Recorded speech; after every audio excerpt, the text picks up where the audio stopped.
नमस्कार दोस्तों, स्वागत है आप लोगों का एक बार फिर से आपके अपने प्रिय चैनल इस्माइल फैमिली पर। सबसे पहले तो आप सभी को हरतालिका तीज व्रत की बहुत बहुत शुभकामनाएं। दोस्तों, साल 2023 में इस बार हरतालिका तीज का व्रत 18 सितंबर दिन सोमवार को पड़ रहा है। इस बार कई शुभ दुर्लभ योग बन रहे हैं। एक तो सोमवार का दिन जो भोलेनाथ और माता पार्वती का विशेष दिन है, तो यानी कि इस दिन, और इस व्रत को व्रतराज भी कहा जाता है। ये व्रतों का राजा है, खासकर महिलाओं के लिए। हरतालिका तीज व्रत के दिन चूँकि इस बार कई शुभ योग बन रहे हैं, शिव नामक योग, सर्वार्थ सिद्धि योग, अमृत सिद्धि योग। चूँकि ये बहुत ही कठिन व्रत है और सभी महिलाएं इस व्रत को धारण करेंगी, तो इस कठिनतम व्रत को करने के क्रम में हमें और वो कौन से कार्य हैं जो हरतालिका तीज व्रत के दिन दोस्तों जरूर कर लेनी चाहिए। ध्यान से इस वीडियो को देखना। आज मैं सारी बातें आपके साथ शेयर करने जा रहा हूं। दोस्तों, हरतालिका तीज व्रत हर सुहागिन महिलाओं के लिए ये जो व्रतराज है सबसे कठिन व्रतों में एक है। और यह व्रत महिलाएं अपने पति के लिए रखती हैं, पति की उन्नति के लिए, उनकी तरक्की के लिए, अपने सौभाग्य वरदान के, दाम्पत्य जीवन में खुशहाल के लिए, संतान प्राप्ति के लिए। और दोस्तों, पति हमेशा जीवन में उन्नति तरक्की करते रहे, सभी सुहागिन महिलाएं इसी कामना से करती हैं। इस दिन माँ पार्वती भगवान शिव के साथ पूरे परिवार का पूजन करती हैं। तो क्या वो ऐसे कार्य हैं जो मैं यहाँ पर एक एक करके आपके साथ जरूरी कार्य जो आपको करने हैं। इन सभी कार्यों के बिना हरतालिका तीज का व्रत संपूर्ण नहीं माना जाता। हर सुहागिन महिलाएं के लिए ये जो मैं काम बताने जा रहा हूँ, हरतालिका तीज व्रत के दिन करना बहुत ही जरूरी है। व्रत के संपूर्ण फलों की प्राप्ति के लिए सबसे पहला कार्य जो इस दिन आपको करना है, हरतालिका तीज व्रत के दिन हर सुहागिन महिलाएं अपना शादी का जोड़ा पूजा के वक्त पहने।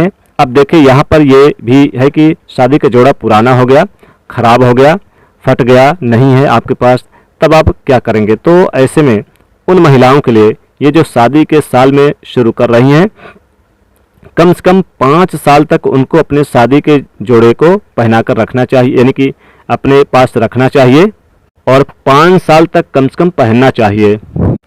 और उसके आगे जो शादी में चुनरी होती है, सुहाग की जो निशानी होती है, वो चुनरी हमें ओढ़नी चाहिए इस दिन। जब आप कथा कर रहे हैं तो शाम को, और उसके बाद जब पूजा आराधना कर रही हैं तो उसमें आप जरूर अपनी शादी का जो जोड़ा है, शादी की चुनरी पहनकर पूजा संपन्न करें। अब बहुत सारे लोग जैसे कि शादी का जोड़ा नहीं है तो चुनरी ही पहन लें। दूसरी चीज़ दोस्तों, इस दिन हर सुहागन महिलाओं को अपने सिंदूरे से ही सिंदूर लगाना चाहिए। ये शुभ है। स्नान करने के बाद ही आप, इसके बाद पूजा स्थल पर सिंदूर रखने का रिवाज है। तो शाम की पूजा जब हम करते हैं माता की विधि विधान से, तो उस समय भी आपको ये सिंदूर लगाना होता है। शादी के सिंदूरे में लगभग सभी जगहों पर पीला सिंदूर होता है। शादी का सिंदूरा किसे कहते हैं कई लोगों को नहीं पता। तो शादी के जो ससुराल पक्ष से सिंदूरा जब आता है, जिसमें भरकर आमतौर पर हमारे यहाँ लकड़ी का एक लाल रंग का सिंदूरा होता है और उसमें एक ढक्कन लगा होता है जिसमें कि सिंदूर पूरे साल, यानी कि पूरे साल शादी वाला सिंदूर जो होता है पूरे साल, पूरे जीवन बल्कि हम संभाल कर रखते हैं। उसी शादी के सिंदूरे से आपको हरतालिका तीज व्रत के दिन सिंदूर जरूर लगाना चाहिए। जिनके यहाँ शादी का सिंदूरा नहीं आता, तो जो भी सिंदूर उनके शादी में उनके यहाँ आया हो ससुराल पक्ष से, उसी से सिंदूर करे। ऐसा करना बहुत ही शुभ कार्य बताया गया, बहुत ही शुभ माना जाता है। तो दूसरा कार्य भी आपको जरूर कर लेना चाहिए। तीसरा कार्य दोस्तों, इस दिन 16 श्रृंगार करने का विधान है। इसमें भगवान शिव, माता पार्वती बेहद प्रसन्न होते हैं। सभी महिलाओं के लिए कि इस दिन 16 श्रृंगार जरूर करें। चौथी बात है कि इस दिन सुहाग की जितनी निशानियां हैं सभी धारण करनी चाहिए। जैसे कि आपको मंगलसूत्र जरूर पहनना चाहिए, बिछिया वगैरह पहनना चाहिए, पायल, बिछिया सुहाग की निशानी है। हरतालिका तीज व्रत के दिन आप जरूर धारण करें। कोई भी चीज़ ऐसी कटी फटी है, जैसे बिछिया खराब हो गई है, टूट गई हो, पायल टूट गया हो, तो ऐसी चीज़ आपको नहीं पहनना चाहिए। उनको बल्कि अच्छे से सुधरवा लें, ठीक करवा लें और फिर इसे आप यानी धारण करें। 5वीं चीज़ है, इस दिन आपको ध्यान से यानी कि लाल पीले वस्त्र धारण करने चाहिए। लाल, पीले, गुलाबी आप इन्हीं रंग के वस्त्र इस दिन धारण करें, बेहद शुभ कार्य माना गया है। इस बात का आपको ध्यान रखें कि यानी कि कोई भी काले या फिर काले रंग के तो बिल्कुल ना पहने, सफ़ेद रंग के ना पहने। छठा कार्य जो आपको करना है, इस दिन अपने लिए सुहाग की सामग्री आपको जरूर खरीदनी है और नई सामग्री इस दिन आपको इस्तेमाल भी करनी चाहिए। इस दिन सुहाग की सामग्री बहुत ही महत्वपूर्ण रखती है। इस दिन सुहाग की सामग्री खरीदनी है, दान करनी है और इस्तेमाल भी करनी है। चाहे आप सिंदूर लाएं, चाहे आप अन्य चीज़ें काजल, बिंदी कुछ भी ला सकते हैं, लिपस्टिक ला सकते हैं, या फिर अन्य कोई भी मेकअप का सामान आप इस दिन लाएं और लगाएं भी, बहुत ही शुभ कार्य होता है। इसी से जुड़ी हुई चीज़ सुहाग की सामग्री दान हमें जरूर करना होता है। हरितालिका तीज व्रत पर तो इस दिन आप सुहाग की सामग्री लाकर रखते हैं माता के लिए, ब्राह्मण के लिए, और आप इसे अगले दिन दान करते हैं तो ये भी बहुत ही शुभकारी होता है। सुहाग की चीज़ों का इस दिन इस्तेमाल करना, दान करना बहुत ही फलकारी बताया गया है। अब दोस्तों जो 7वीं चीज़ है, देखिए इस दिन आपको पूजा स्थल पर शादी का अपने सिंधौरा जो है उसे जरूर रखना चाहिए।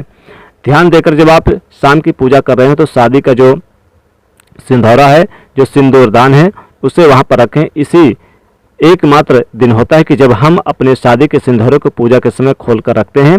कई जगहों पर यह रिवाज है कि माता से जो सुहाग लेने का काम होता है वो हम शाम को कर लेते हैं, लेकिन हमारे यहाँ सुबह जब माता जी की विदाई होती है उससे पहले उनसे सुहाग लिया जाता है।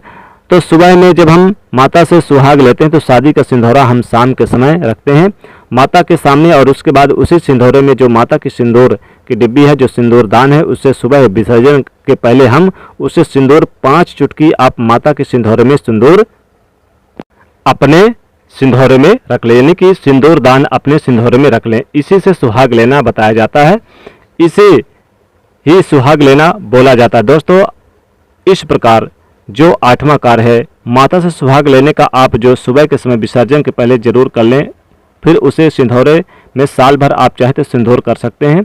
अगर आप नहीं करते हैं क्योंकि बहुत संभाल के रखना होता है इसको, तो इसमें सिंदूर यानी कि ना गिरे बहुत ध्यान से रखना होता है। तो किसी भी सिंदूर के डिब्बे में थोड़ी सी 1 चुटकी भी उसमें लेकर रख लें, और रोजाना जो आप करते हैं सिंदूर तो उससे आपको यानी कि जो आपका मुख्य सिंधौरा है उसमें आप सुरक्षित स्थान पर रख सकते हैं।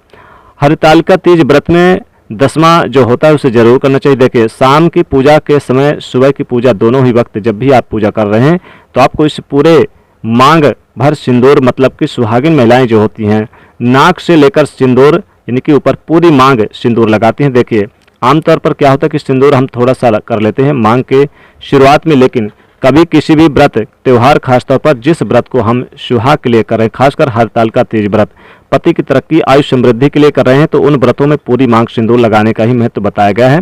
एक और कार्य इस दिन सिंदूर से जुड़े आपको कर लेना है। सिंदूर लगाने का भी बहुत ही महत्व है।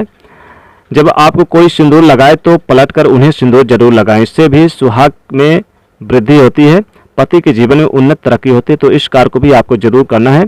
11वां कार्य है दोस्तों, इस दिन आपको जो अपने मिट्टी की मूर्तियां बनाते हैं, आमतौर पर पार्थिव शिवलिंग, शिव परिवार बनाकर हरितालिका तीज व्रत की पूजा किया जाता है, क्योंकि ऐसे ही माता पार्वती ने शिवलिंग बनाकर उनका पूजन किया था और अगली सुबह विसर्जन किया था, और उसके बाद ही भगवान शिव उन्हें पति के रूप में प्राप्त हुए थे। तो आमतौर पर तो हर क्षेत्र में रिवाज यही है कि मिट्टी का शिवलिंग बनाया जाए और माता पार्वती, कार्तिक, गणेश भगवान शिव का स्वरूप बना सकते हैं और उनकी पूजा कर सकते हैं।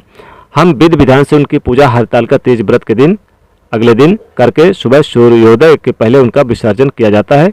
तो विसर्जन के नियम में यह जरूरी है कि जिस महिला ने भी वह पूजा संपन्न की है वो महिला स्वयं विसर्जन करे। सूर्य उदय से पहले हरितालिका तीज व्रत के अगले दिन विसर्जन करना जरूरी होता है, वो भी स्वयं करे। बहुत ही यानी कि बहते हुए जल में, तालाब में या फिर किसी भी नदी सरोवर में कर सकते हैं। फिर सुहाग और जो भी सीधा दान लेना है ब्राह्मण को आप दान कर सकते हैं, निकाल दें। इस दिन अगर आप सुबह में दान नहीं किए कर पाते तो दान के लिए आप निकाल कर रख दें, और उसके बाद यानी कि बाद में भी व्रत जब पूजा का प्रसाद है यानी कि खोलें, व्रत खोलने के जो बाद फिर आप बाद में भी दान कर सकते हैं, लेकिन करें उसी दिन। तो व्रत खोलने के लिए जो नियम है, कई जगह पर खीरा से खोला जाता है, खीरा खाकर खोला जाता है। खीरे का प्रसाद पहले आप भगवान शिव माता पार्वती को चढ़ाएं, फिर प्रसाद के रूप में ग्रहण करें। मीठी चीज़ों का भी इस्तेमाल कर सकते हैं, फिर आप शुद्ध संपूर्ण भोजन आप करके व्रत का पालन कर सकते हैं। तो ये जो नियम है दोस्तों, ये आपको हरितालिका तीज व्रत के दिन जरूर अपनाने हैं व्रत के संपूर्ण फलों की प्राप्ति के लिए।